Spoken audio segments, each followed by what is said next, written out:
Aujourd'hui, je teste la DJI Osmo Pocket 3 pour un running de 5 km. Bon, ça va au niveau de la prise en main, c'est tranquille. L'objet, il est tout petit. Franchement, ça va, hein, c'est top. Il y a aussi Face Track, détecteur de visage. La caméra, elle est assez stabilisée. Là, aujourd'hui, on va faire 5 petits kilomètres. Et voilà. Hein. Ça va, aujourd'hui il fait beau, hein. Beau temps commence à revenir. J'ai pris mon sac avec moi. Je sais pas si ça a été une bonne idée parce que j'ai plein de choses qui font du bruit dans le sac là.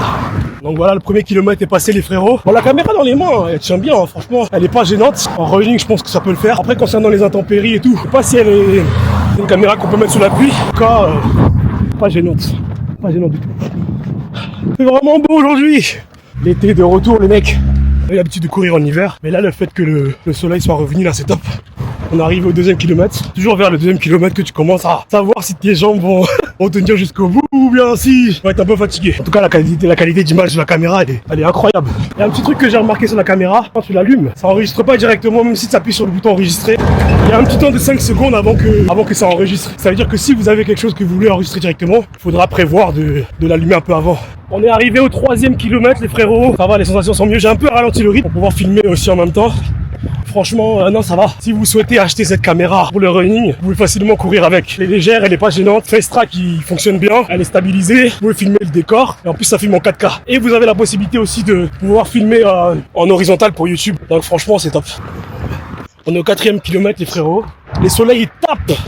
Et vous dites-moi en commentaire quand vous avez commencé la course. J'aimerais bien savoir. Les amis, je viens de voir l'heure. Je me suis rendu compte qu'à 16h30, je vais aller chercher les enfants. Et là, il est 15h51. Sachant que là où je suis presque à 5 km. Leur école. Ça veut dire que le retour, je suis obligé de le faire en courant un peu plus vite. Pas prévu, mais bon, on va essayer de trouver le moyen pour arriver à temps. Est-ce que je vais arriver à temps? Telle est la question. Là, il est 15h51. J'ai à peu près 40 minutes. Non, mais un peu moins de 40 minutes. Il faudra que je bombarde. Bon, on est arrivé, 5e kilomètre, 31 minutes. Ouais, ça pourra le faire. Ça peut le faire. Bon, les gars, j'ai rangé mon casque parce qu'il me gênait le coup. Là, on va activer le mode arriver vite pour les enfants. On est arrivé au 6e kilomètre, les mecs. 6e kilomètre. Il me reste 25 minutes pour 4 km. Je pense pouvoir les faire en 25 minutes quand même.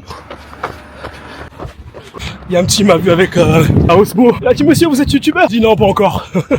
Ouais, ça là. On voit comme ça, on a l'impression que c'est plat. C'est une légère montée. Et ça défonce les jambes quand tu viens de faire un 6 km.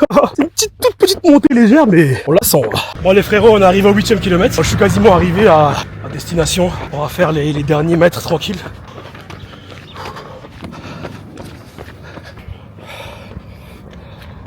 Bon, je suis arrivé à destination les amis. Pour aller chercher mes enfants. Et je vous dis à une prochaine fois pour une prochaine vidéo. Ciao ciao.